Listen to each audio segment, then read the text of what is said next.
Apa itu berpikir indah?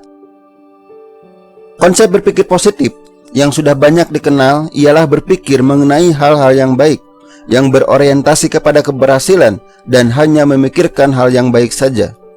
Tentu saja, bagi seorang muslim, apa yang disebut baik adalah baik berdasarkan nilai-nilai luhur agama, yaitu yang diajarkan melalui Al-Quran dan hadis Nabi SAW, sehingga bukan saja disebut positif, tetapi disebut indah. Berpikir indah adalah berpikir berdasarkan 3 dimensi keyakinan, yaitu yakin bahwa Allah telah memberikan potensi yang luar biasa kepada kita.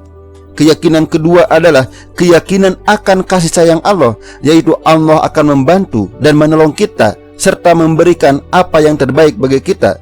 Dan keyakinan yang ketiga ialah yakin bahwa apa yang kita tuju akan tercapai oleh kita. Oleh karena itu, kita akan membahas konsep berpikir positif yang lebih lengkap, bukan hanya melihat pada sisi manusia, tetapi peran Allah dalam segala aspek kehidupan kita. Inilah yang disebut berpikir indah, lebih dari sekedar berpikir positif. Seperti apa kehidupan yang indah menurut Islam? Saya menyimpulkan bahwa kehidupan seorang muslim ialah optimis dunia dan akhirat. Optimis adalah hasil dari pikiran indah. Orang yang berpikiran negatif, hidupnya akan pesimis. Optimis dunia artinya dia yakin akan sukses dan meraih kebaikan di dunia, karena kita memahami bahwa hidup kita diatur oleh kekuatan besar di luar kita, yaitu Allah, di mana kita tidak bisa optimis 100% karena adanya takdir Allah. Maka orang yang berpikiran indah akan optimis bahwa dia akan mendapatkan kebaikan untuk akhirat dari apa yang dia lakukan. Kehidupan akhirat yang baik adalah tujuan utama kita, tetapi kita juga tetap perlu menjadikan kehidupan dunia baik juga. Alasan kita mengejar kehidupan dunia yang baik adalah sebagai bekal meraih kehidupan akhirat yang lebih baik. Dengan kehidupan dunia yang baik, kita akan memiliki kekuatan untuk melaksanakan perintah-perintah dari Allah. Optimis akhirat artinya kita melakukan sesuatu dengan ikhlas dalam rangka beribadah kepada Allah. Misalnya, berbisnis sebagai jalan menafkahi keluarga. Selain optimis akan berhasil di dunia, apapun yang terjadi, dia yakin apa yang dia lakukan tidak akan sia-sia. Selama niatnya ikhlas, maka dia akan mendapatkan balasan dari usahanya, apapun yang terjadi pada usahanya di dunia. Dengan demikian, orang yang berpikir indah akan memiliki motivasi untuk terus berusaha, karena dia bisa mendapatkan hasil dunia akhirat, atau setidaknya di akhirat. Orang yang optimis akan kuat menghadapi ujian. Ini adalah salah satu hasil dari berpikir indah.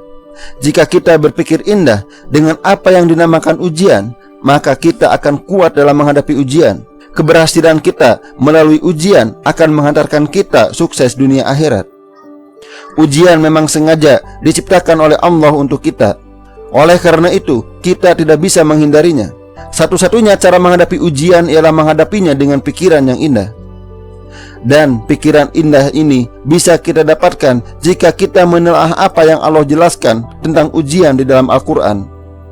Apakah kamu mengira bahwa kamu akan dibiarkan, sedang Allah belum mengetahui dalam kenyataan orang-orang yang berjihad di antara kamu dan tidak mengambil menjadi teman yang setia selain Allah, Rasulnya, dan orang-orang yang beriman?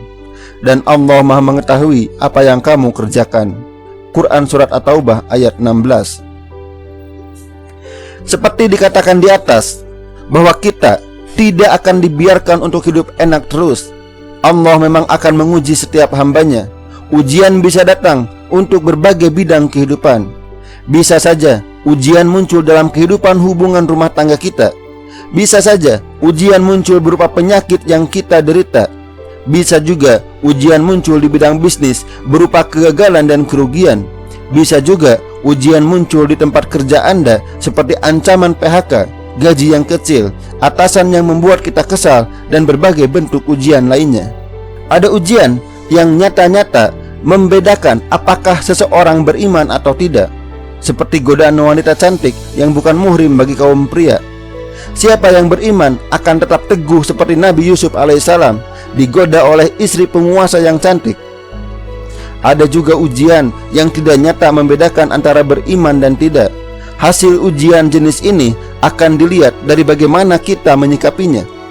Jika kita menyikapi dengan baik, maka kita memenangkan ujian tersebut, terlepas apakah kita bisa terhindar dari kesulitannya atau tidak. Ujian juga sering muncul sebagai jalan kita menuju keberhasilan. Jika kita kuat dengan ujian yang ada, maka kita akan sampai kepada keberhasilan, baik keberhasilan dalam bisnis, pekerjaan, atau hubungan. Mungkin kita diuji dengan kegagalan dan kerugian bisnis secara bertubi-tubi. Bagi orang yang tidak kuat dengan ujian, akan membuat dia menyerah dan tidak melanjutkan bisnisnya, dan ini adalah cara pasti untuk gagal bisnis. Begitu juga bagi seorang karyawan di tengah suasana kerja yang sulit, apakah dia bisa bertahan atau tidak? Karena bisa jadi dia akan mendapatkan kenaikan jabatan jika bisa melaluinya dengan baik. Begitu juga dalam hubungan, mungkin banyak sekali masalah yang dihadapi karena perbedaan dan kekurangan. Namun jika kita kuat menghadapi ujian tersebut, maka hubungan akan berlanjut dengan bahagia. Lalu, bagaimana agar kita kuat menghadapi ujian? Kita harus memantapkan pikiran yang indah terhadap ujian yang kita hadapi. Jika kita berpikiran indah terhadap ujian, insya Allah kita akan mampu melalui ujian tersebut dengan baik. Saat kita menghadapi ujian, camkanlah dalam pikiran bahwa ujian tersebut sanggup kita hadapi, karena Allah tidak akan membebani hambanya dengan ujian di luar batas kemampuannya. Yang kedua, pikirkanlah bahwa ujian diberikan kepada kita untuk kebaikan diri kita sendiri. Dan yang ketiga ialah ujian diberikan untuk menguji siapa hamba yang beriman atau tidak.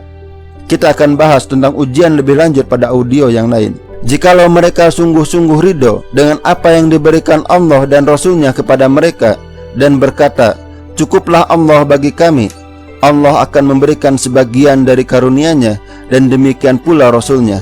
Sesungguhnya kami adalah orang-orang yang berharap kepada Allah. Tentulah yang demikian itu lebih baik bagi mereka. Quran Surat At-Taubah ayat 59. Orang yang berpikir indah akan bertawakal kepada Allah, sehingga mencukupkan Allah baginya. Tentu saja manfaat yang didapat oleh orang yang bertawakal kepada Allah ialah hidupnya akan ridho dan lapang dada. Tidak ada ketakutan dan kecemasan yang menghantui hidupnya. Bagaimana tidak, karena dia bertawakal kepada Allah. Jika Allah sudah menjadi wakil kita, jika kita sudah berserah diri kepada Allah, dan jika kita hanya berharap kepada Allah, maka tidak ada lagi makhluk yang bisa menghalangi apa yang kita inginkan jika Allah mengizinkannya. Allah Maha Kuasa atas segala sesuatu, sehingga kita tidak patut merasa sempit atau khawatir lagi. Maka tatkala Talut keluar membawa tentaranya, ia berkata, sesungguhnya Allah akan menguji kamu dengan suatu sungai. Maka siapa di antara kamu meminum airnya, bukanlah ia pengikutku. Dan barang siapa tiada meminumnya kecuali menceduk seceduk tangan, maka dia adalah pengikutku. Kemudian mereka meminumnya kecuali beberapa orang di antara mereka. Maka tatkala Talut dan orang-orang yang beriman bersama dia telah menyeberangi sungai itu, orang-orang yang telah minum berkata, tak ada kesanggupan kami pada hari ini untuk melawan Jalut dan tentaranya. Orang-orang yang meyakini bahwa mereka akan menemui Allah berkata, berapa banyak terjadi golongan yang sedikit dapat mengalahkan golongan yang banyak dengan izin Allah, dan Allah beserta orang-orang yang sabar. Quran Surat Al-Baqarah ayat 249. Dr. Azami S. Jajuli dalam menafsirkan ayat ini menekankan akan pentingnya ujian lapangan bagi pengembangan diri. Beliau melanjutkan, di antara keistimewaan Islam adalah adanya sinkronisasi antara misali dan waki, antara idealitas dengan realita. Penyebab kemenangan pasukan Talut lainnya ialah karena yang ada dalam benak pengikut Talut yang minoritas ketika mereka berperang, tujuan mereka adalah bertemu dengan Allah. Menurut Dr. Azami, mereka paham bahwa kemenangan bisa diraih hanya semata-mata atas izin Allah. Kemudian beliau menambahkan, kesabaran adalah syarat mutlak untuk mendapatkan kemenangan. Penafsiran Dr. Azami sangat selaras dengan penafsiran Sayyid Qutb dalam tafsirnya Fi Jilalil Quran. Sayyid mengatakan, Kekuatan yang tersimpan, tersedia di dalam jiwa itu tidak lain adalah iroda, kemauan, tekad, kehendak, yaitu iroda yang dapat mengendalikan syahwat dan keinginan, yang tegar menghadapi kesulitan dan penderitaan, yang mampu mengungguli semua kebutuhan dan keperluan, yang lebih mengutamakan ketaatan dan mengemban tugas-tugas dan tanggung jawabnya sehingga mampu melewati ujian demi ujian. Said Qutb mengatakan bahwa tentara yang diperlukan itu bukan sekedar jumlahnya yang besar, tetapi haruslah dengan hati yang kokoh, kemauan yang mantap, iman yang teguh, dan konsisten di atas jalan yang lurus. Musa menjawab, sekali-kali tidak akan tersusul. Sesungguhnya Tuhanku besertaku. Kelak Dia akan memberi petunjuk kepadaku. Quran Surat Asy-Syu'ara ayat 62.